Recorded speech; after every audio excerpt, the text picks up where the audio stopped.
Hello, people. Hope you're doing good. Welcome to another double review. We've got two movies to review today. Let's just get straight into it. We're reviewing Dune Part 2 and Megamind versus the Dune Syndicate. What a pairing, eh? Let's start off with the most famous one, Dune Part 2.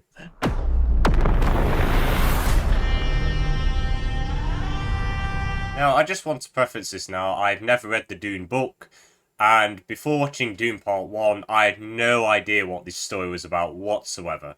Now, I didn't watch Dune Part 1 in cinemas when it originally released, but I did see it in the re-release back in early February. They re-released it for like a weekend, and I thought, well, I've never seen it, and what better place to see it for the first time than the cinema? And my quick thoughts on Dune Part 1, extremely positive. I thought that movie was absolutely brilliant. I felt the pacing was a bit off, especially towards the last act. And there were a few characters that were obviously meant to have bigger parts. But I thought overall the movie was an absolute blast. I thought it was absolutely brilliant. And I was really excited to see Dune Part 2. And yesterday I went to go see Dune Part 2 with my dad. And I'm so happy to say that, wow. What do you want me to say? Dune Part 2, for me now, is one of the best sci-fi movies I've ever seen. I don't want to delve into it too much because I want to try and avoid spoilers and giving away too much about what happens, because I feel this is a movie where you need to go into it not knowing much and you'll get the full effect of it. Even if you have read the books, I feel this movie will still offer something new to you and like amazement. My dad, he's read the book, he's a huge fan of the books, and he says that it's a bit different from what he was expecting, but he still absolutely loved it. So I think anyone could really enjoy this film. The story is just really interesting. There's lots going on, and it's not confusing at all, at least for me anyway. I was following along, I could tell what was happening, I knew the characters' motivations, I knew what the heroes wanted, I knew what the villains wanted, why they were doing it. And it was just a nice, good through line where everything is going off, but you understand, and it tells the story in a really condensed and nice way. And I really like that Dune takes things like prophecies and the Messiah storyline, where he rises up to wage a war and helm a grand army. This movie kind of challenges that, and I really like that. It does it with Paul Atreides and the Fremen, and their beliefs that he is the Messiah, he is the one to lead us and to free us. And the movie kind of challenges that, and I really like that little detail. I also really like what they did with Chani. I'm sorry if I pronounced that wrong, but Zendaya's character anyway.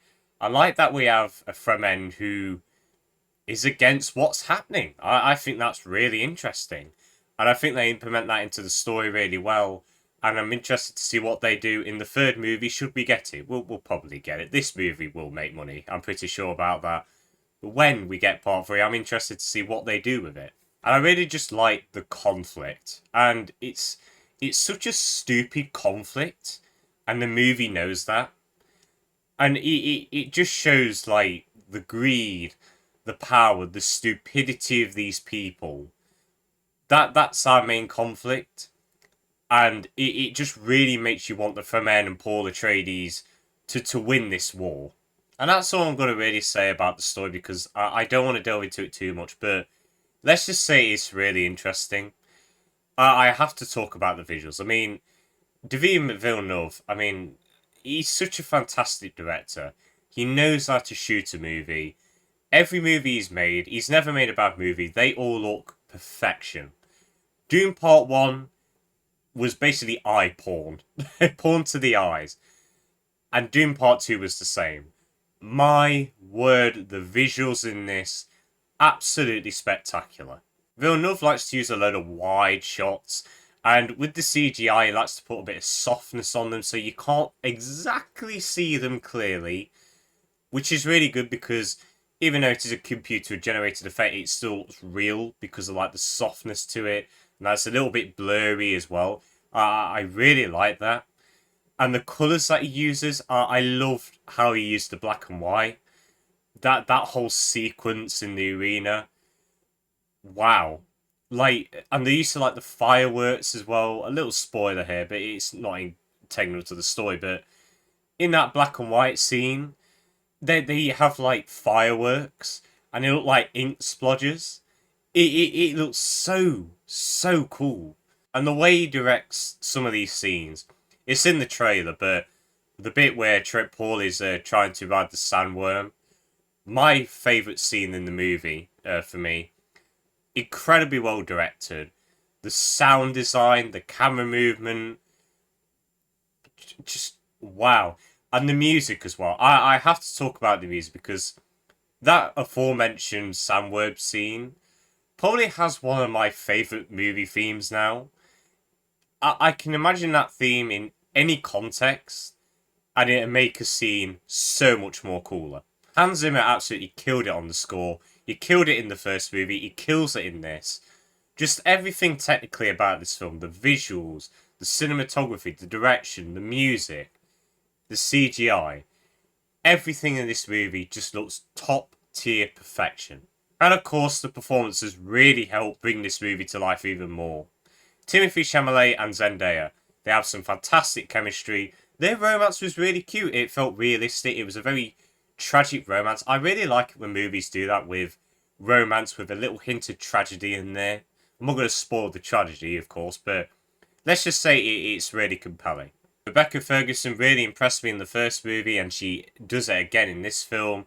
And Stellan Skarsgård as the Baron, I did say in the first when I saw the first movie, and I still admit now, he still does look a little bit ridiculous. I know what they're going for here. This dark, evil, greedy guy who has no remorse. Totally get that. And I can see what they're going for in the design of that, but I don't know. It just doesn't really work for me, really. But Stellan Skarsgård really still does kill it as the Baron in this movie. But the standout here was Austin Butler as Fade Ruther.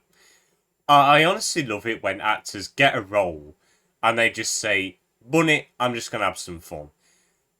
Because Austin Butler is so great as this character. What really impressed me is that he's so good at acting with his voice. He proved it in Elvis, and he proves it here. Can I just say, by the way, that his character arc here gone from Elvis to this absolute psycho. I absolutely love it. But he's chewing the scenery, and he's obviously just having a blast with the role. And I think he does an absolutely amazing job. He plays his character so over the top, but just enough to make him menacing and threatening. And I just love his personality, how he's this no-nonsense guy where if you say something bad about him, you're dead. And I think Austin Butler did a fantastic job in the role. I honestly can't say anything bad about this movie. The only flaws I can say are like nitpicks. There's a couple nitpicks where they did cut out some things that I thought, oh, how did they do that? But it's not really a huge question to me. I honestly loved Dune Part 2. I think this is the best movie of the year. It's got an enthralling story. Visuals are just, oh, music, direction, cinematography, CGI, acting, action. Like, this is amazing. This is cinema. This is what films should be. Denis Villeneuve kills it once again. Bring me Dune Part 3 or Dune Messiah or whatever it's called. Bring it to me now. I want it now. I had a blast with this movie. Please, go and see this in the cinema right now, when you can. Dune Part 2, straight away, it's going to get a 10 out of 10 for me. Best film of the year. Adored it. Let's get on to Megamind versus the Doom Syndicate. Megamind versus the Doom Syndicate, the new film. And if you love Megamind as much as he does, he is one of my favorite things in the whole wide world! So, we've gone from talking about the best movie of 2024 to now the worst movie of 2024. Somehow there's a movie worse than Madam Web this year. Let that sink in. Now, the first Megamind. I think that movie is so underrated. When I first saw it back in 2010, God, 14 years ago now. Time flies, eh? But yeah, I saw it in the cinema, and I can remember loving it. And I keep watching it, and I still think this movie is absolutely fantastic. And I'm so happy that it's getting the recognition that it deserves now, because it's got a great story, a great cast, animation still holds up. It's a nice little spin on the superhero movie formula, and it just makes for a really nice redemption movie. And when it was announced that we were getting a sequel to Megamind and a TV show, I was pumped. I was like, yeah, I'm ready for some more Megamind. I think many people were as well. And then we got the trailer. And all that excitement that I had was just washed away in an instant. But of course, it's just a trailer. And the trailers don't really speak for the entire movie. There have been some really bad trailers for good movies. So I was willing to give it a chance. And I watched it yesterday. I can sadly confirm that Megamind vs. the Doom Syndicate is a disgrace. I can't believe you've done this. Now, if this was just a random straight-to-streaming kids movie with some animated supervillains wrecking havoc, no one would bother to criticise it because it's for kids. They'll probably enjoy it. But this is a sequel to Megamind.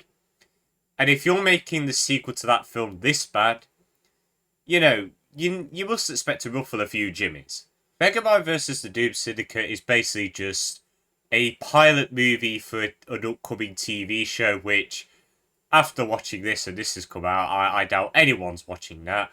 And I've heard that the TV show is equally as bad. And I'm not going to watch it, unfortunately, so don't expect a review of it. But yeah, like, this was just a setup. There's even a Marvel-style post-credit scene at the end. That's supposed to get you excited. Like, what's going on? I guess I should start talking about the story. It's incredibly basic and uninteresting. Whereas the first movie kind of mocked certain superhero genre tropes, this one just leans into them so much and just adds like a kiddie wrapping paper over it. But the thing is, this movie is so boring and uninteresting that I even think little kids will find this really boring as well. The characters feel really different to how they were in the first movie, not just because of the voice acting, but because of the writing. Megamind. This is kind of like character assassination to me. You know, his arc in the first movie, learns to be accepted, you know, becomes a hero. With this one, he kind of just becomes an egotistical maniac. He shuts out Minion. Not Minion. Chum, his name is now. Chum. Why? Okay. But he's such an egotistical knobhead now that he's really unlikable. And also, Minion is just so over the top now for some reason. In the first movie, I feel like his bizarre nature was kind of contained a little bit. But in this one, it's like they just went full zany with him. And it was just so weird. It felt nothing like the Minion from the first movie. I think the only character that felt the same was Roxanne. And she has the more compelling character arc in this movie.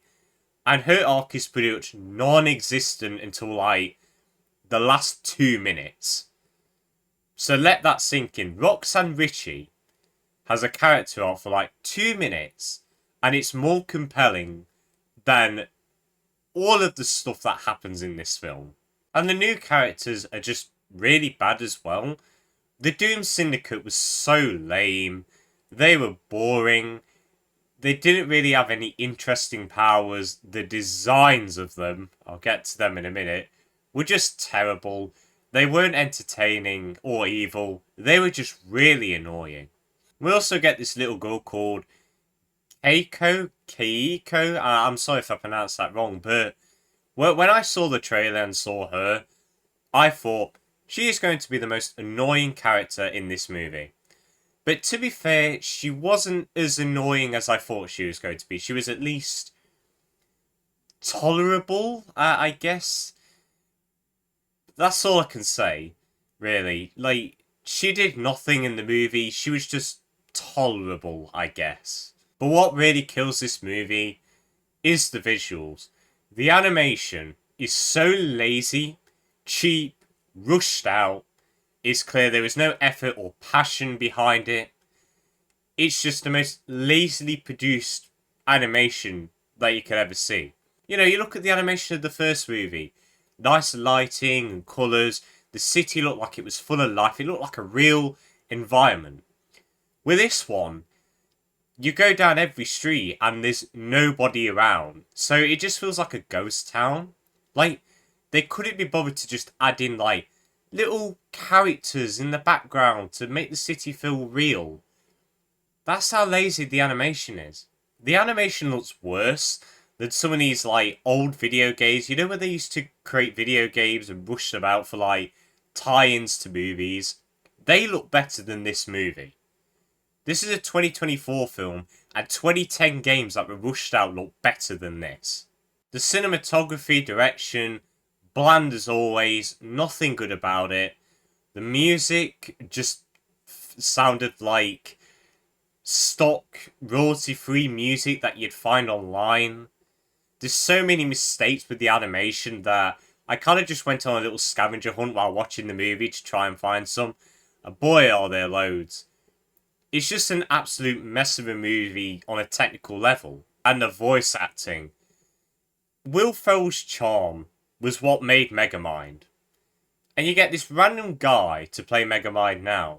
And he has no charisma, nor the charm that Will Ferrell brought to the role. It honestly just felt like a fan tried his best to be Will Ferrell as Megamind. And it just did not work whatsoever. The voice actors for the Dune Syndicate were just really bland and uninteresting. None of them had chemistry with each other. And again, like, the only mildly okay thing about this movie was Roxanne Ritchie. The voice actor for Roxanne was the better actor, I guess. She was fine. She didn't do an awful job. But when that's the best part of your movie, you know you've done goof. Megamind vs. the Doom Syndicate is just a disgrace. We wanted a proper sequel to Megamind. A full-on, fully animated, fully fledged, well-written story in the cinema. We want more Megamind. I want more Megamind. There's loads of things you could do with this character in a sequel. Not this. This is just lazily made, cheap, rushed out for a cash grab. And to get, like, more subscriptions on Peacock. That's all it is. So, Megamind vs. the Doom Syndicate, do not watch under any circumstances. It is going to get, for me, the prestigious, monumental 0 out of 10. I think that might be the first 0 out of 10 I've given on this channel. I think, anyway. And guys, that is it for the end of this double review. I hope you all enjoyed. What are the chances, that I see the best movie of 2024 and the worst? It's just crazy. But hey, that's movies for you. But let me know in the comments your thoughts on these movies of Dune Part 2 and Megamind vs. the Doom Syndicate. Did you actually like the Megamind movie? If you do, that's fine. Let me know your thoughts on it in the comments. And let me know your thoughts on Dune Part 2 in the comments as well. Always love to hear your thoughts. But I hope you all enjoyed this video. Have a good day. And see you later.